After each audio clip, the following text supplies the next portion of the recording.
కాబట్టి అనేక విషయాలు పాత నిబంధన గ్రంథంలో చదువుకుంటున్నప్పుడు సంతోషంగాను, ఇబ్బందికరంగాను, కష్టకరంగాను అనేకమైనటువంటి కోణాలు కూడా ఈ వాక్య భాగంలో కనపడతాయి.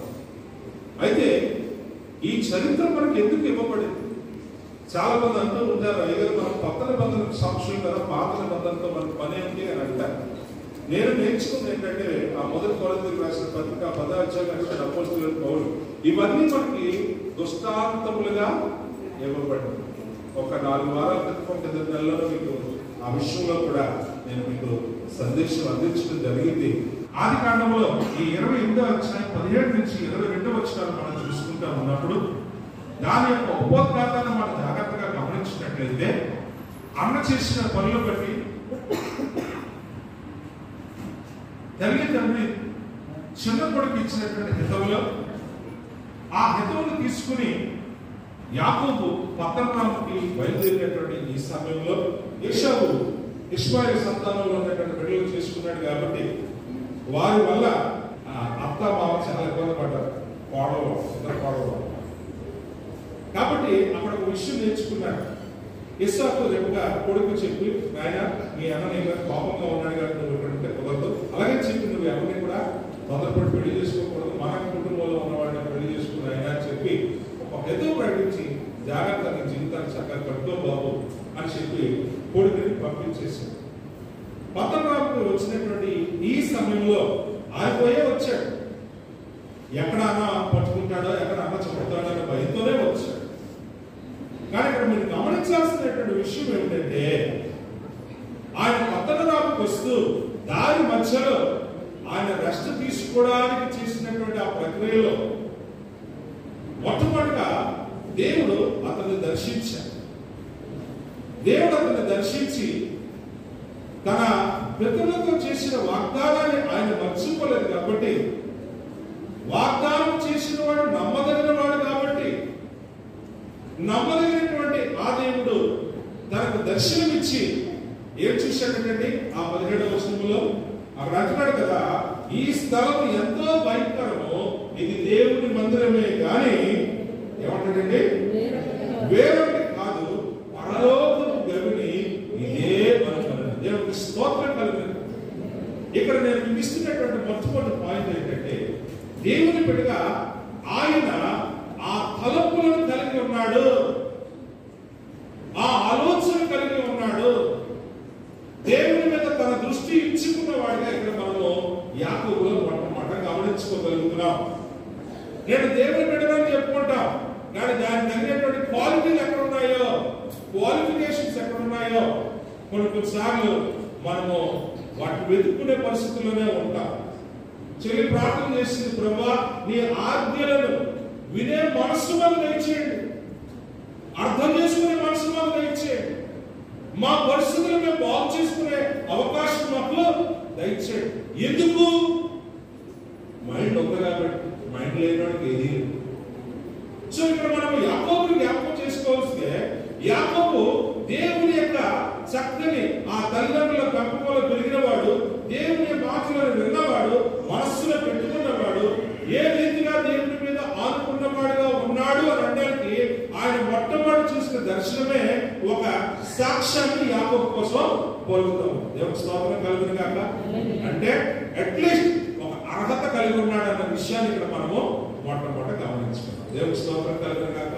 సో ఇక్కడ ఉన్న వాళ్ళందరూ కూడా అర్హత కలిగి ఉన్న వాళ్ళైనా దేవుని సన్నిధికి వచ్చి ఎదురు వచ్చినామంటే, ప్రభువా నా పరిస్థితి నాకు ఏ రీతిగా సహాయం చేయగలరు అని ఆయన మీద మనసు పెట్టుకున్నవాడే కూర్చోబడి. కాబట్టి యాకోబులో ఈ యొక్క స్థితిని గమనించినప్పుడు యాకోబు ఏం చేసేటంటే ఎలా దాన్ని వర్ణించుకున్నాడంటే, ఇది దేవుని మందిరమే కానీ వేరొక కాదని చెప్పి దానికి ఇంకొక కితాబు ఇంకా ఇచ్చాడు. ఏమిటా కితాబు? ఇది పరలోకపు గవిని అన్నాడు. దేవుని స్తోత్రం కలుగును గాక. అంటే ఇక్కడ అర్థం ఏంటంటే ఆయన దేవుణ్ణి బాగా అర్థం చేసుకున్నవాడు అన్నాడు. దేవుని స్తోత్రం కలుగును గాక. లేకపోతే ఎంత మాట అన్నాడు. ఓ పక్కన దేవుని మందిరం అన్నవాడు దాన్ని ఎక్కడ తీసుకెళ్ళి పెట్టాడండి? అది పరలోకపు గవిని అంటే అక్కడ ఏం గమనిస్తున్నాడు?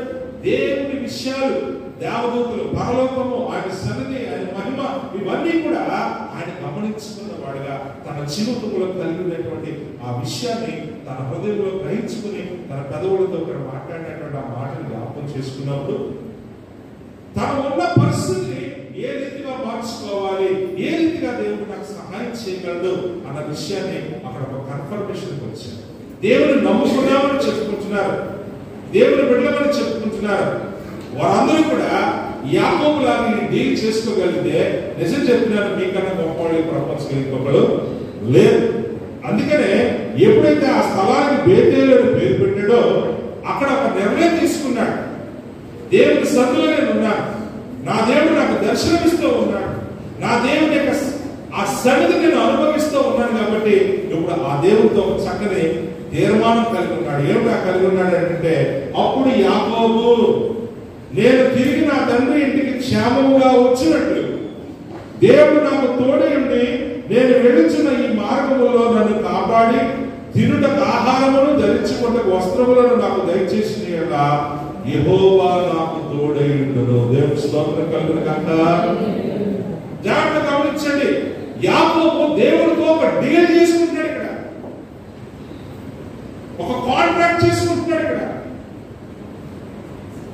ఈ రోజు ఆయన ఎద్దకు వచ్చేవాడు, ఆయన ఉన్నాడని, తను వెతుకువాడికి ఆయన ఫలము దయచేవాడని నమ్మవల్ల కదా అని ఏప్రిల్ రాసిన పత్రికలో ఒక హితం చెప్తున్నాడు.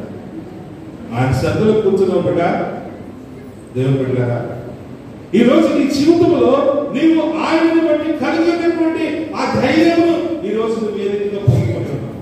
యాకోబు అంటున్నాడు, ఒకవా నీవు నాకు తోడుంటే నాకు ఏ లోటు రాదు, కాబట్టి నేను ఏ తండ్రి ఇంటి నుండి పారిపోయి ఇప్పుడు పద్దర్రావుకి వచ్చానో మళ్ళీ ఇదే పద్దర్రావు నుంచి మళ్ళీ నేను తిరిగి నా తండ్రి ఇంటికి చేరుకునే వరకు కూడా నువ్వు నాకు తోడై ఉండి ఈ నా జీవితంలో ఆల్రెడీ అక్కడ ఒక హితం పలికారు తల్లిదండ్రులు, ఆయన వెళ్ళి మీ మామగారి కూతుర్ని చేసుకోమని కూడా అక్కడ చెప్పేశారు, ఆర్డర్ వేసేసారు. కాబట్టి ఇప్పుడు తన జీవిత ప్రయాణాన్ని ప్రారంభిస్తున్నటువంటి ఈ యాకోబు ఒక బలమైనటువంటి డీల్ దేవుడితో పెట్టుకుంటున్నాడు. ఆయన ఉన్నాడు, ఆయన ఫలము అడిగిన వాడికి ఫలము దయచేయవాడని ఆయన నమ్ముకున్నాడు. కాబట్టి నమ్ముకున్నటువంటి ఆ దేవునికి ఆయన డీల్ చేసుకుంటూ ఏమన్నాడంటే, స్తంభముగా నేను నిలిపిన ఈ రాయి దేవుని మందిరమును నీవు నాకు ఇచ్చి యావత్తులో 10వ వంతు నిశ్చయముగా నీకు చెల్లించదని మొక్కుకొనెను. దేవుని స్తోత్రం కలుగును గాక. ఒక బలమైన డీల్ దేవుడితో యాకోబు ఏర్పాటు చేసుకుని ఉన్నాడు. యాకోబు జీవితాన్ని ఎంతమంది మరి జాగ్రత్తగా చదువుతూ పరిశీలించారో నాకైతే తెలియదు, కానీ యాకోబు విషయంలో దేవుడు చేసిన తీర్మానమే జరిగింది.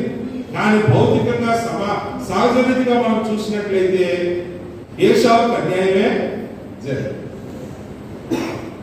నిజమే, దేవుడు అంటున్నాడు యాకోబును దీవిస్తాడు. ఏశావు గురించి ఆయన ఏం మాట్లాడాడంటే, యాకోబు కాబట్టి దాసుడు అని అనిచాడు. ఎందుకన్నాడని నువ్వు నేను అడగడానికి ఛాన్సెస్ లేదు. అలాగే దేవుడు ఏశావును వదిలేశాడని అంటే, ఏశావును వదిలిపెట్టాడు అనడానికి కూడా బైబిల్లో ఎక్కడ సూచనలు కనబడలే. దేవుడు ఏశావు కూడా తోడుగా ఉన్నవాడు.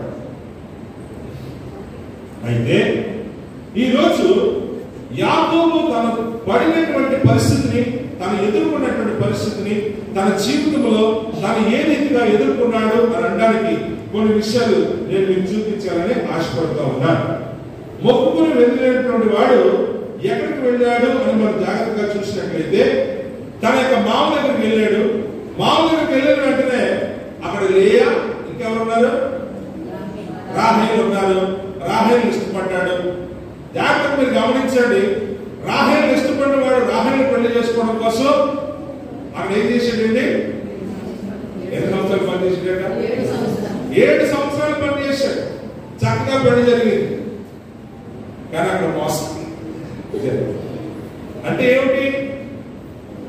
తన ప్రయాణంలో ఎదురు దెబ్బలు ఆయన ఊహించలేదు, కానీ తగిలినా సరే చూడండి ఎంత చక్కని మాట అంటాడు. 29వ అధ్యాయంలో 17-18 వచనాలు మీరు జాగ్రత్తగా చూడండి, ఆ ఎదురు దెబ్బల్లో కూడా యాకోబు ఎలా నిలబడ్డాడు అని అంటే చూడండి, 27-28 వచనాలు, 29వ అధ్యాయము 27-28 వచనాల్లో, ఈమె యొక్క వారం సంపూర్ణము చేయము, నీవిక 7 సంవత్సరములు నాకు కొలువు చేసినట్లా, అందుకై ఆమె కూడా నీకు ఇచ్చేదని చెప్పగా, యాకోబు అలాగూ చేసి ఆమె వారం సంపూర్తి అయిన తర్వాత అతను తన కుమార్తె అయిన రాహేలుకు అతన్ని భారీగా ఇచ్చాడు. దేవుడి స్తోత్రం కలుగును గాక. అనుకున్నది జరగలేదు, ఊహించింది జరిగింది. అలాగని చెప్పి దాన్ని విడిచిపెట్టుకోవడానికి అవకాశము లేదు. కానీ ఇప్పుడు దాని కొరకు ఆయన ఆశపడ్డాడు కాబట్టి పట్టు బదలకుండా ఏ మాత్రము కృంగిపోకుండా తన జీవితంలో తను కోరుకున్న దానిని తను కష్టపడగా శ్రమపడగా ఎలాగైనా సరే తను సాధించుకున్నాడు. దేవుని స్తోత్రం కలుగును గాక. ఇక్కడ మీరు జాగ్రత్తగా గమనించాల్సిన విషయం ఏంటంటే, ఆయన చేసినటువంటి 7 సంవత్సరాల కొలువుకు ఇంకొక 7 సంవత్సరాల కొలువు చేయాల్సిన పరిస్థితి వచ్చింది. దేవుని స్తోత్రం కలుగును గాక. మనం అనుకున్న సమయానికి అన్ని జరిగిపోవాలని మనం ఊహించుకోవచ్చు, కానీ మన జీవితంలో కొన్నిసార్లు కొన్ని పరీక్షలు మనం ఎదుర్కోక తప్పదు.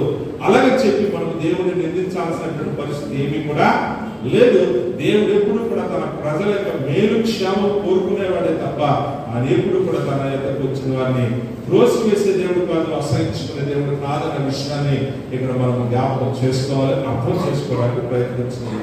కాబట్టి 7+7 సంవత్సరాలు 14 సంవత్సరాలు రాహేలు కోసం వెళ్ళిన వాడు ఆఖరికి 14 సంవత్సరాల పరిచర్య అక్కడ చేయవలసినటువంటి పరిస్థితి వచ్చిందన్నటువంటి విషయాన్ని మనం జ్ఞాపకం చేసుకోవాలి. అంతేకాకుండా అతడు ఏం చేస్తున్నాడంటే, ఆయన ఇంకొక 6 సంవత్సరాలు తన యొక్క మామగారి దగ్గర పని చేసుకున్నాడు. దేవుని స్తోత్రం కలుగును గాక. మొత్తం ఎన్ని సంవత్సరాలు తన మామ దగ్గర ఉన్నాడంటే, ఆయన తన భార్య కోసం ఇష్టపడిన అమ్మాయి కోసం 7 సంవత్సరాలు అనుకుంటాడు కదా, 14 సంవత్సరాలు అయింది. అంతేకాకుండా అక్కడ ఇంకొక 6 సంవత్సరాలు తన మామ దగ్గర పని చేయాల్సినటువంటి పరిస్థితులు అతను ఎదుర్కొని ఇంకొక 6 సంవత్సరాలు మొత్తం 20 సంవత్సరాలు ఆయన అక్కడ తన మామ దగ్గర అనేకమైన పరిస్థితులు ఎదుర్కొన్నాడు. దేవుని స్తోత్రం కలుగును గాక. జాగ్రత్త గమనించండి. సరే, ఇంకొక 6 సంవత్సరాలు పరిచయం చేసిన తర్వాత 30వ అధ్యాయము 9వ వచనం నుంచి మనం 13 వచనాలు జాగ్రత్తగా గమనిస్తూ ఉన్నప్పుడు జాగ్రత్తగా గమనించండి. దేవుడు అక్కడ యాకోబును దీవించడం మొదలుపెట్టాడు. హల్లెలూయా. ఎలా దీవించడం మొదలుపెట్టాడు అంటే 1+1 ఎంత అవుతుందండి? 2. కానీ ఇక్కడేమో 4 అంట. యాకోబు గారి జీవితంలో 1+1 దేవుడు చేసే కార్యాలు ఎలా ఉంటాయంటే అలాగే దాని అవునని కానీ కాదని కానీ నీ జీవితంలో కూడా నువ్వు ప్రభువునందు విశ్వాసం ఉంచి నువ్వు సాగిపోతూ ఉన్నప్పుడు నీ జీవితంలో నీ కంటికి కనబడకుండా నీ హృదయానికి అర్థం కాకుండా ఆశ్చర్యమైన రీతిలో దేవుడు తన కార్యాలు చేయడం కూడా మనము చూస్తాం. దేవుడు మహిమ కలుగును గాక. దానిని దేవుడు ఆమోదించాడు, దేవుడు దానిని దీవించాడనే విషయాన్ని కూడా మనము ఇక్కడ గమనించాం. కాబట్టి అక్కడ ఆయన మనం జాగ్రత్తగా చూసినప్పుడు చాలా చక్కని విషయాలు అక్కడ మనము జ్ఞాపకం చేసుకోకూడదు. ఇప్పుడు 3వ విషయానికి వచ్చేటప్పటికి 31వ అధ్యాయము 9 నుంచి 13 వచనాలు మనం చూసినప్పుడు దేవుడు ఎంత గొప్ప దేవుడు అంటే, మాయోపాయముల మధ్య కపటోపాయముల మధ్య మానవ జీవితం చాలా అద్భుతమైనటువంటి జీవితం. జాగ్రత్త, దేవుడిచ్చిన ఈ జీవితం ఒకటే జీవితం. ఈ ఒక జీవితం మళ్ళీ రెండో జీవితం లేదు. ఈ ఒక జీవితంలోనే కష్ట సుఖాలు, మోసాలు, దౌర్జన్యాలు అన్ని కూడా చూసేస్తాం. మీరు గమనించినట్లయితే ఈ 30వ అధ్యాయంలో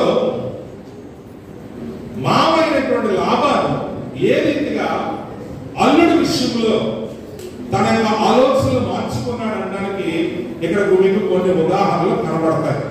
32 చదువుతున్నాను. ఆ 31 నుంచి మనం చూసినట్లయితే, అప్పుడు అతడు, నేను నీకేమి ఇయ్యవలనని అడిగినందుకు యాకోబు, నీవు నాకేమి ఇయ్యవద్దు, నీవు నా కొరకు ఈ విధంగా చేసినట్లా నేను తిరిగి నీ మందను మేపి కాచెదను. నేను నీ మంద అంతట్లో నడిచి చూచి పొడలైనను మచ్చలైనను గల ప్రతి గొర్రె పిల్లల్లో నల్లని ప్రతిదాన్ని, మేకల్లో మచ్చలైనను పొడలైనను గల వాటిని వేరుపరచదును, అట్టివి నా జీవితంలో అన్నాడు. హల్లెలూయా. ఇక్కడ ఆయన అడిగింది ఏంటంటే పొడలైనను మచ్చలు గలవారు, ఇంకేమన్నాడండి, గొర్రె పిల్లలలో నల్లని ప్రతిదాన్ని, మేకల్లో మచ్చలైనను పొడలైనను గలవాటిని వేడుకొచ్చదు, అట్టివి నా జీతము. ఇక మీద నాకు రావాల్సిన జీతం వచ్చి నీవు వచ్చినప్పుడు నా న్యాయ ప్రవర్తనే నాకు సాక్ష్యం వలను. మేకల్లో పొడలైనను మచ్చలైనను లేనివన్నీ, గొర్రె పిల్లలో నలుపు లేనివన్నీ నా ఎదురైనా నేను దొంగలిందని చెప్పుకుని వచ్చింది. నాయన మావయ్య, నాకు కావాల్సింది ఏంటంటే, నేను ఎంతకాలం నీ దగ్గర పనిచేసినందుకు పొడలైనను మచ్చలైన అలవాటిని, గొర్రెల్లో అక్కడ ఏముండండి నల్లని వాటిని నాకు నువ్వు జీతంగా ఇచ్చే, నాకు ఆస్తిగా ఇచ్చే అని అడిగి, ఒకవేళ పొడలైనను మచ్చలైనను తెల్లమైన నల్లమైన నా మందలో ఉంటే నేను నీ దగ్గర దొంగలింటే అవుతున్నాగా అని డీల్ పెట్టుకుంటాడు. కానీ ఇక్కడ జరిగిన విషయం ఏంటంటే 34, అందుకు లాభాలు మంచిది, నీ మాట చెప్పుకునే కారణాన్ని మనం ఆ దినమున లాభాలు చారైనను, జాగ్రత్త చూసుకోండి, చారైనను మచ్చైనను గల మేకపోతులను, పొడలైనను మచ్చలైనను గల గడ్డి మేకలన్నింటినీ కొంచెము తెలుపు గల ప్రతిదాని గొర్రె పిల్లల్లో నల్లవాటినన్నింటినీ వేరు చేసి ఎవరికి అప్పగించాడు? అల్లుడు మామగారిని అడిగింది అది, కానీ ఇప్పుడు మామగారు ఏం చేశాడు? అల్లుడు అడిగిందని అల్లుడికి ఇవ్వడం మానేసి ఎవరికి ఇచ్చాడు?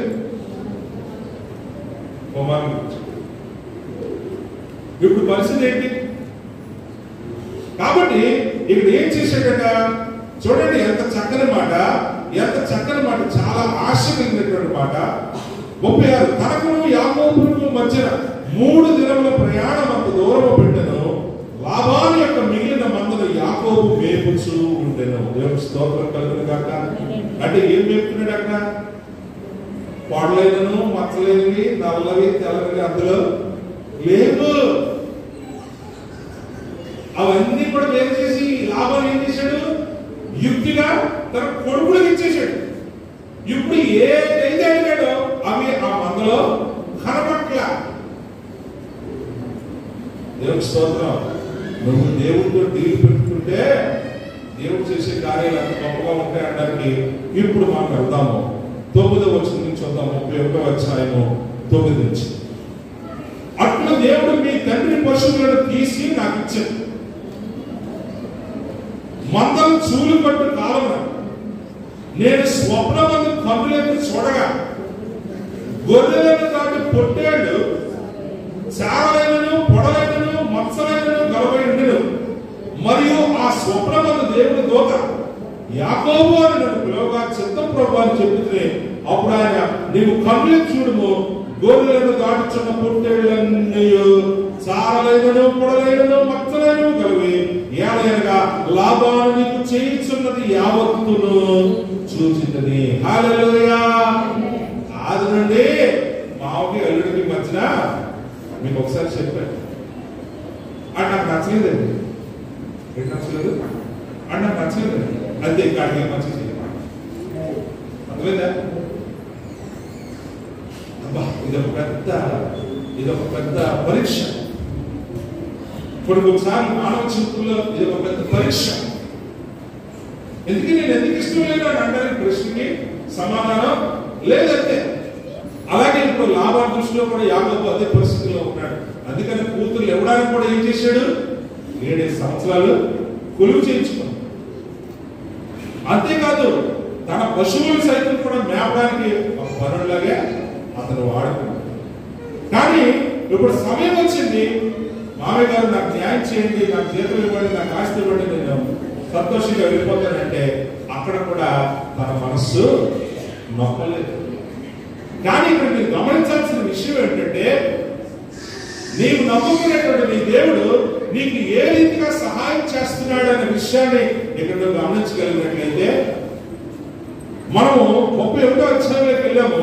అక్కడ దేవుడు యాకోబుగా ఎలా మాట్లాడాడంటే అక్కడ చెప్పుకున్నాడు. కానీ దానికంటే ముందుగా 37వ వచనంలో యాకోబు చాలా తెలివైన పని చేశాడు. ఏం చేశాడంటే, తనకు యాకోబుకు మధ్యన 3 దినములంత ప్రయాణం దూరం పెట్టినావు. లాబాను యొక్క మిగిలిన మందలు యాకోబు మేపుచుండెను. ఎందుకంటే అందులో కొడలో మచ్చలు గలుగులు ఏమీ లేవు. కానీ యాకోబు వాళ్ళ మామయ్యతో పెట్టుకున్న డీల్ ఏమిటి? కొడలైనా మచ్చలైనా నలుగురైనా నేను తీసేసి, కానీ కొడలో మచ్చలు కలిగినవి 40 ఏమీ లేవు.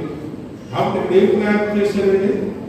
చిన్నజంగి పాలు చేనాలు జంగి పాలు అని చెట్ల చువ్వలను తీసి ఆ చువ్వలలో తెల్ల చారలు కనబడినట్లు అక్కడక్కడ వాటికి తొక్కలు ఒలిచి మందల నీళ్లు త్రాగ వచ్చినప్పుడు అవి చూలి పట్టుటకు అతడు తాను ఒలిచిన చువ్వలను మందలను త్రాగుటకు వచ్చి కాలువలలో నేల గాళల్లోనూ వాటి ఎదుట పెట్టగా మందలు ఆ చువ్వల ఎదుట చూలు కట్టి చారలైనను పొడలైనను మచ్చలైనను గల పిల్లలను ఈయనను. దేవుని స్తోత్రం కలుగును కాక.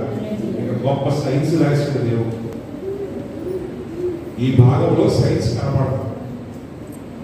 మీరేమనుకో బాగా, ఒక ఇద్దరు అమెరికా భార్య భర్తలు ఉన్నారు.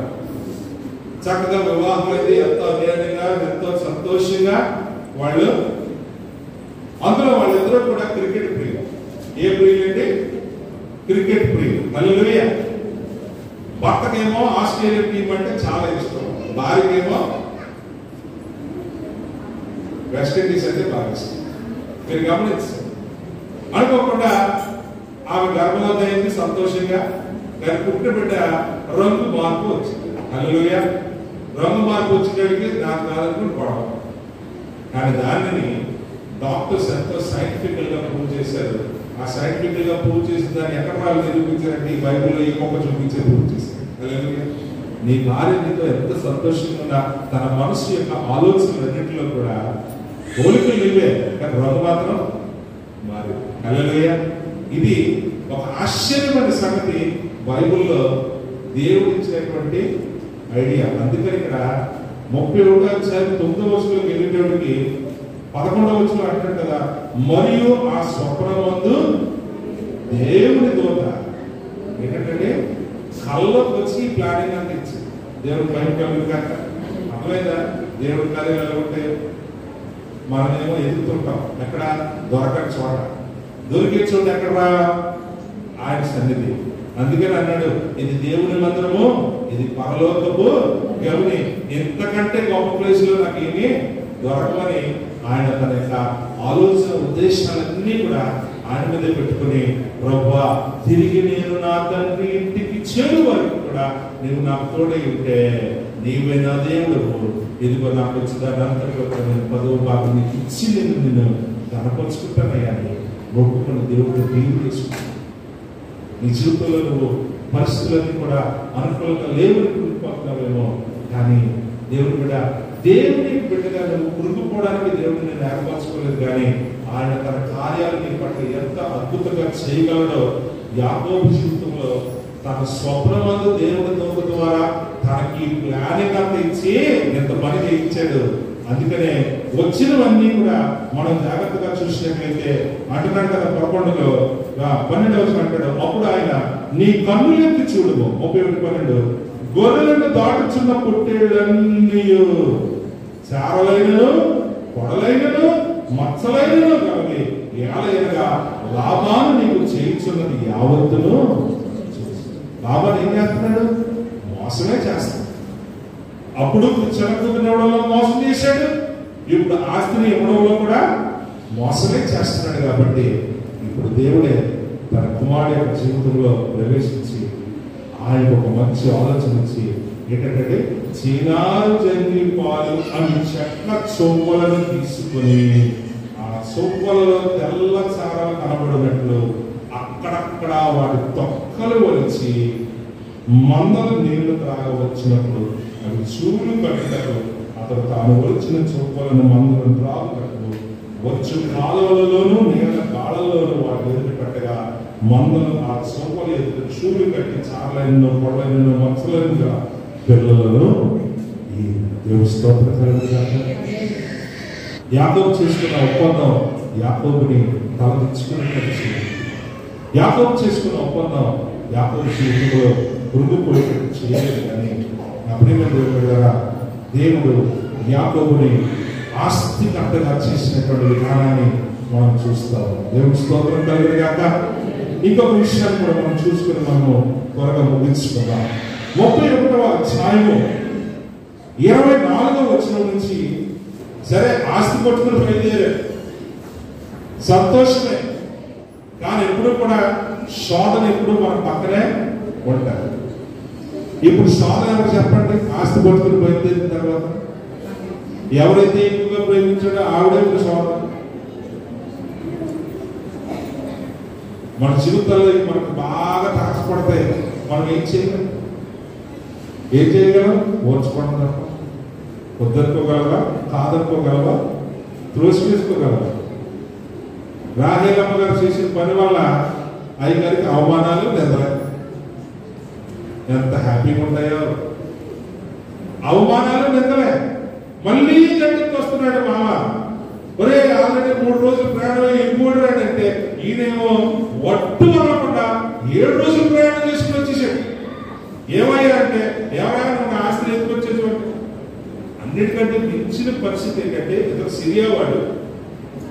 ఈ సిరియా వాడికి ఇంకో దేవతలు ప్రదేవతలు ఉన్నాయి. వాటిని ఇప్పుడు ఎవరు ఎత్తుకొచ్చారు? రాహేలమ్మ గారు ఎత్తుకొచ్చారు. నాన్న దగ్గర దాపడం తెలియదు, ఆవిడకి అసంభవ సంగతి తెలుసు. కానీ ఆవిడేసిన ప్లాన్ ఎంత గొప్పదో! అమ్మో, మరి మార్పు లేదు. ఎవరు కూడా దానికి ఎదురు చెప్పలేదు. అటువంటి ప్లానింగ్ వేసి అలాంటి ప్లాన్ వేసిన సమయంలో కూడా నిజంగా చెప్పాలంటే లాభానికి దొరికిపోతాయా? దొరికిపోతే ఇప్పుడు యాకోబు పరిస్థితి ఏంటి? ఎవరినైతే ప్రేమించాడో ఆవిడ వల్ల ఇప్పుడు తన జీవితం అంతా మళ్ళీ బ్యాక్ టు ద పెవిలియన్. ఏ ఖాళీ చేతులతో ప్రారంభించాడో మళ్ళీ అదే ఖాళీ చేతులు చేరుకుంటాడు. కానీ ఆయన ఇష్టపడితే మనకి ఏంటంట? మీరందరూ కూడా ఆ మాటను మీరు గమనించినట్లయితే చూడండి, ఆ 31వ అధ్యాయంలో ఎంత చక్కగా 24 ఇప్పుడు అమ్మగారు చేసిపోయిన పనికి ఇప్పుడు మళ్ళీ ఎవరు ఎంటర్ అయ్యారు? Enter the dragon. మళ్ళీ ఎవరు ఎంటర్ అయ్యారు? దేవుడే ఎంటర్ అయ్యాడు. దేవుడి స్తోత్రం. దేవుడే ఎంటర్ అయ్యాడు. దేవుడు ఎంటర్ అయ్యి ఏమంటారు చూడండి, దేవుడు సిరియా వాడైన లాబాను వద్దకు వచ్చి, ఎవరు వచ్చారంటే లాబాను దగ్గరికి? చూసారా?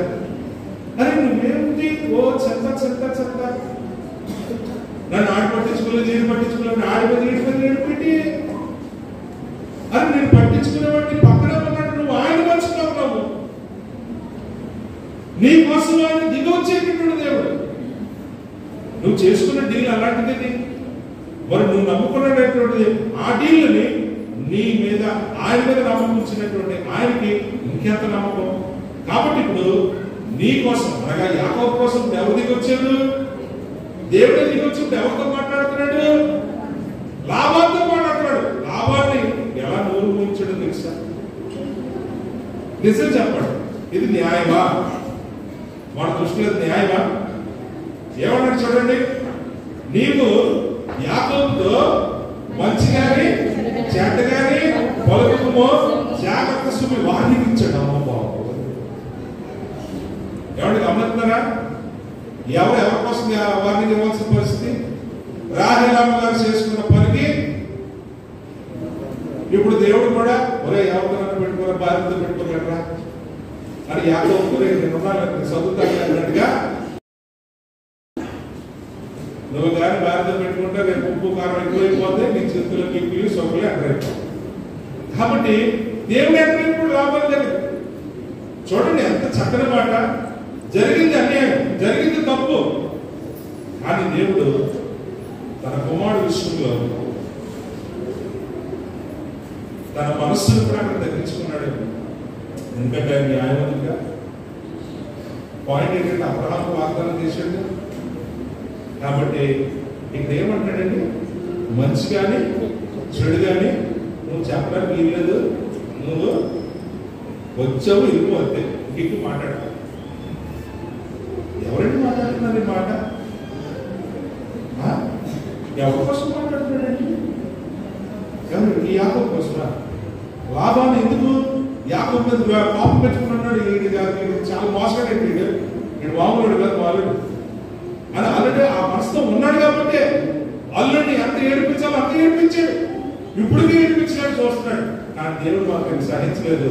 నాయన లాభాను ఎక్కడితో నీ చాప్టర్ క్లోజ్ అయిపోయింది, ఇంక నువ్వు వెనక్కి వెళ్ళిపో అని చెప్పి ఎవరు వచ్చి చెప్పారంటే ఆ విషయాన్ని దేవుడే వచ్చి చెప్పారు. దేవుడి స్తోత్రం కలుగుతుంది.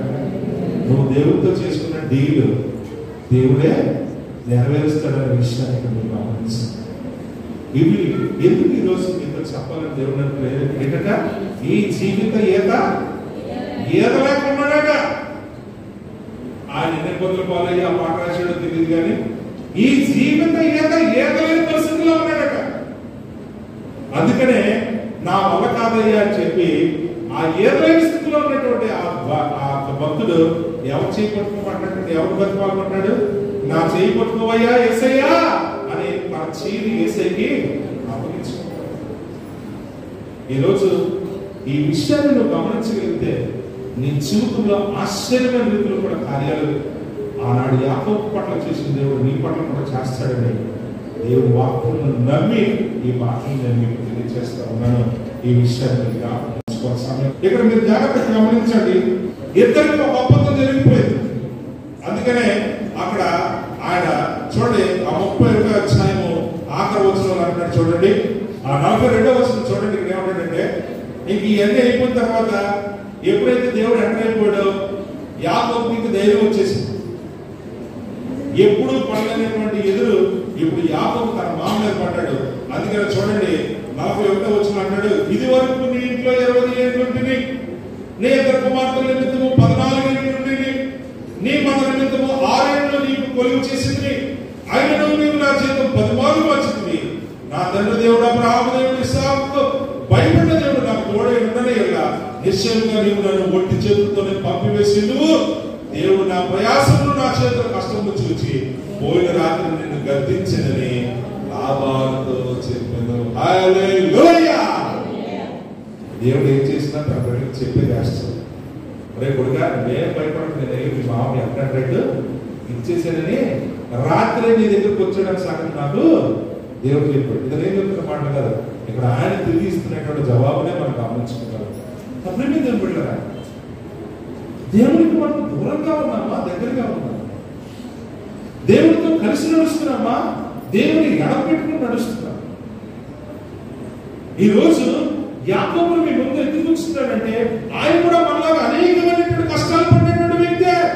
అనేకమైన నిందలు అవమానాలు ఎంతవరకు ఎన్నేళ్ళండి? 20 ఏళ్ళు. 20 ఏళ్ళలో కూడా ఏమంటాడండి? 10 మార్లు నువ్వు నా జీతాన్ని తారుమారు చేసావు. ఈ రోజు కానీ దేవుడు నాకు చూసి ఉండకపోతే మళ్ళీ నేను ఒట్టి చేతులతోనే మిగిలిపోయేవాడిని. 20 సంవత్సరాల కష్టం అంతా ఎవడు ఎత్తుకుపోతే ఎలా ఉంటుందమ్మా? పడుతున్నారు కొంతమంది బాధలు. ఎవరికి చెప్పుకుంటారు? ఉన్నారు మన మంచి, ఎవరికి చెప్పుకోలేక కళ్ళ ముందు ఉన్నా అది అందక ఎప్పుడు దొరుకుతుందో తెలియక మన మధ్యనే పోరాటం చేస్తున్న వాళ్ళు ఉన్నారు. మీకు తెలుసు, నాకు తెలుసు.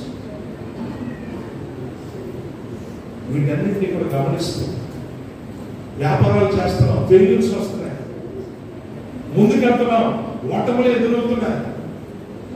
ఎలా ఎలా అని హృదయం కథావిధులం అయిపోతున్న సమయంలో ఒకటంటాడు, చీకటిలో సంచరిస్తున్నట్ట ఆశ్చర్యమైన వెలుగు చూశాను. నేను స్తోత్రం కలుగుగాక.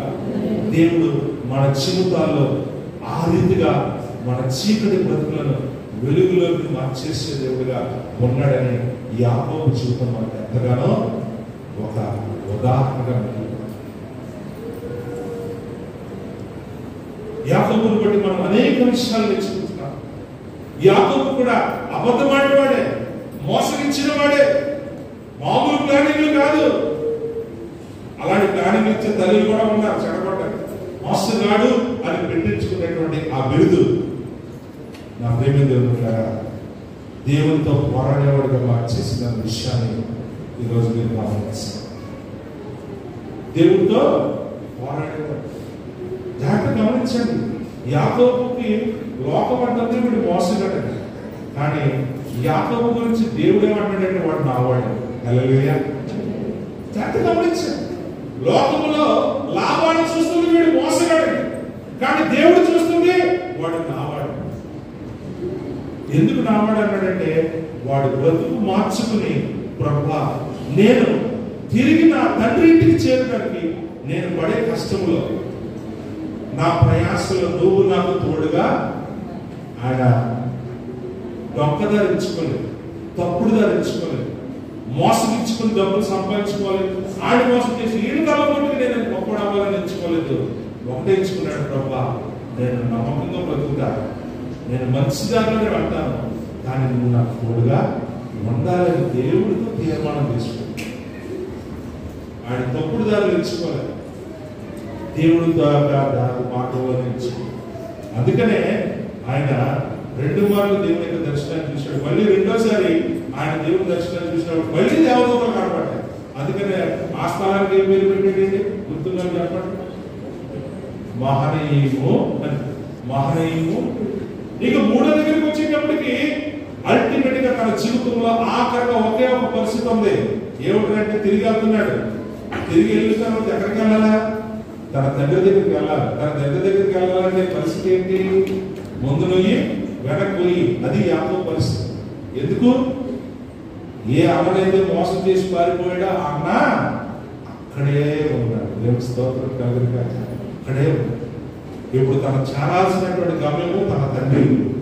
అక్కడ అన్న ఉన్నాడు. అన్నను ఎదుర్కోవడానికి ధైర్యము. ఎందుకంటే అప్పటికే నేను నా తమ్ముడు చంపుతానని కక్ష కూడుకుని ఉన్నాడు. అలాంటి హృదయాన్ని కూడా మార్చి వేయగలిగినటువంటి దేవుడు నీవు నేను ఆరాధిస్తున్నాడు. దేవుని స్తోత్రం కలుగును గాక. అందుకనే అక్కడ కూడా ఆయన దేవుని యొక్క సహాయాన్ని కోరుకున్నాడు. ఆ రాత్రి ఎగ్గో ప్రేమలో ఆయన ఉన్నప్పుడు దేవుడితో పోరాడిన వాడుగా, దేవుడితో మునిగులాడిన వాడుగా, దేవుని ముఖాముఖిగా చూసిన వాడుగా ఉన్నాడు. అందుకనే అక్కడ కూడా దేవుడికి ఏమని పేరు పెట్టిందంటే పెనుయేలు అని పేరు. దేవుని స్తోత్రం కలుగును గాక. అరే మోసగాడు నువ్వు అనుకుంటున్నావు. చూడ మోసగాడు అమ్మ ఆనందం గౌరవం. కానీ దేవుడు వాడిని ఏం చేస్తున్నాడు? మీరందరూ వాడిని మోసగాడని అనుకుంటున్నారు, కానీ వాడు నా బిడ్డ. దేవుడికి స్తోత్రం చెప్పండి. ఈరోజు నీ బలహీనతలు బట్టి దేవుడు నేను అసహించుకునేవాడు కాదు. నీ బలహీనతలు బాగు చేసుకోవడానికి నీకు అవకాశం ఇస్తాడు. ఈ లోపం నన్ను మోసగాడని బిరుదు ఒక వేసింది కదా, ఈ బిరుదు నాకు వద్దు, నేను పట్టుకోలేదు, బతికితే నీకోసం అది చెప్పే. ఎందుకు నేను ఎంతకాలం భయంతో బతకడాలని చెప్పి భయాన్ని పోగొట్టుకోవడం కోసం ఎవరితో పోరాడేది? దేవుడితో పోరాడు. ఇప్పుడు నా ముందు ఉన్నది అన్నిని బట్టి కాదు, నా జీవితంలో పడిన మొదలు నేను చెప్పుకోవాలంటే దానికి కూడా నువ్వే సాధించాలి. అంతే. నువ్వు దేవుడితో పిలుగులాడుకోవాలి కాబట్టి ఇక నీ పేరు ఏమన్నాడండి? ఇశ్రాయేలే అన్నాడు. ఎందుకు ఇశ్రాయేలు అంటే దేవుని జనాంగమే, కానీ అక్కడ ఇశ్రాయేలు అంటే మీరు కింద భావంలో చూడండి, దేవునితో పోరాడిన వాడు అన్నారు. మరి ఇశ్రాయేలు మనం కదా, దేవుని జనాంగమా, దేవునితో పోరాడేవాడు. ఒరే నీ ప్రాబ్లం నువ్వు దేవునితోనే పోరాడాలి. నీ దేవుని సదులోనే పోరాడు. ఆ సమస్య ఏమైనా సరే దేవునితో పోరాడు. దేవుడి నీ పక్షంగా గొప్ప కార్యాలు. కాబట్టి దేవుడే తనలో ఉన్న భయాన్ని కూడా తీసుపరిచాడు. మంచి ఆలోచించాడు. 33వ వచనం 2వ వచనం చదువుతాను సమయం. అప్పుడు అతడు తన పిల్లలను లేయా రాహేలును 2 దాసీలను పంచి అప్పగించను. అతడు ముందర దాసీలను, వారి పిల్లలను, వారి వెనుక లేయాను, ఆమె పిల్లలను, ఆమె వెనుక రాహేలును, యోసేపును ఉంచి తాను వారందరికీ ముందు నిలబడ్డాడు. యాకోబు పిరికోడు కాదు, దేవుడితో పోరాడి దేవుడు మనసును తెచ్చుకున్నాడు. అందుకనే చావైన దేవుని నీతోనే ప్రభావం వెళ్ళిపోయాడు. అందుకనే ధైర్యం చేసి తన అందరి ముందు నిలబడి ముందు వరుసకు వెళ్ళి తన యొక్క అన్నను ఎదుర్కొన్నాడు. 5వ వచనం చూడండి. ఏశావు 4వ వచనం. అప్పుడు ఏశావు అతన్ని ఎదుర్కొన్న పరిగెత్తి అతన్ని కౌగిలించుకుని అతని మెడ మీద ముద్దు పెట్టుకున్నాను. వారిద్దరూ కన్నీరు విడిచిరి. దేవుడికి స్తోత్రం. అల్టిమేట్ ఏదైతే తన జీవితంలో పెద్ద సవాలుగా ఉందో ఆ సవాలుకి దేవుడు జవాబు ఇచ్చేసాడు. ఎవరైతే తనని ఎదుర్కొని చంపేయడానికి చూస్తున్నాడు అని అనుకున్నారో అదే యాకోబు ఆశ్చర్యపోయాడు. ఎవరు పరిగెత్తుకుని వచ్చాడంట? ఎవరు ఉన్న తన యొక్క తమ్ముడు చూసి అన్న పరిగెత్తుకు వచ్చాడట. పరిగెత్తుకుని వచ్చి పంచుకొని అక్కడ సాంప్రదాయం పడ్డగా ముద్దు పెట్టుకున్నట. ఒకరినొకరు చూసి ఏం చేసుకున్నారంటే వారి ప్రేమను 20 ఏళ్ళు దాటిపోయింది. ఎలాగన్నారో తమ్ముడా అనుకుని కన్నీరు విడిచి ఒకరినొకరు హత్తుకుని ఎవరు మీరు అంత అంటే ఎంత గొప్ప దేవుడు అన్ని ఎలా కొట్టాలో అలాగే కొట్టాడు. అన్నయ్య ఏమి తమ్ముడు ఏమి సేవకి దేవుడు ఇచ్చినాడు. హల్లెలూయా హల్లెలూయా. యాకోబు అతిశయించలేదు. అన్నదమ్ముడు ఒకటే చెప్పాడు, ఈ సేవకి దేవుడు ఇచ్చినటువంటి ఆశ్చర్యం. ఇది మనకు ఆనందించి నాకు వద్దుగా తమ్ముడు అంటే వద్దు నువ్వు కాలంగా తీసుకోవాలి. హల్లెలూయా. దేవుడితో తీర్మానం, అన్నతో ఒక బలమైనటువంటి ఆత్మీయత గురించి ఇవన్నీ కూడా నీ చేతులు పడుతుంది. నువ్వు నమ్మి దేవుడిని డీల్ చేసుకో. చాలాసార్లు అంటారు కష్టాల్లో ఉన్నావు, అరే నీకన్నా భయంకరమైన కష్టాల్లో అక్కడ ఉన్నావు. నువ్వు కష్టంలో ఉన్నావని సంగతి దేవుడు తెలుసు. కానీ ఈరోజు యాకోబులా నువ్వు దేవుడితో డీల్ చేసుకో. ప్రభువా, నేను ఏ తండ్రి నుంచి ఇంటి నేను పారిపోయి వచ్చాను, తిరిగి నేను నా తండ్రికి చేరుకోవాలి. నాకు తోడుగా ఉంటుంది. కష్టమైన అవమానమైన శ్రమలైన నిందలైన బాధలైన ఇరుకైన ఇబ్బంది అక్కడ జబ్బులైన సరే నన్ను మాత్రం విడిచిపెట్టాలి. నేను నీకు నమ్మకంగా కాబట్టి ప్రార్థన చేసుకున్నాం. ప్రభు పరిశుద్ధుడానికి వందనాలు.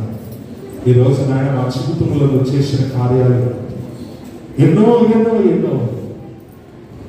వాటిని మర్చిపోయి మేము చేస్తున్నాను. యాకోబు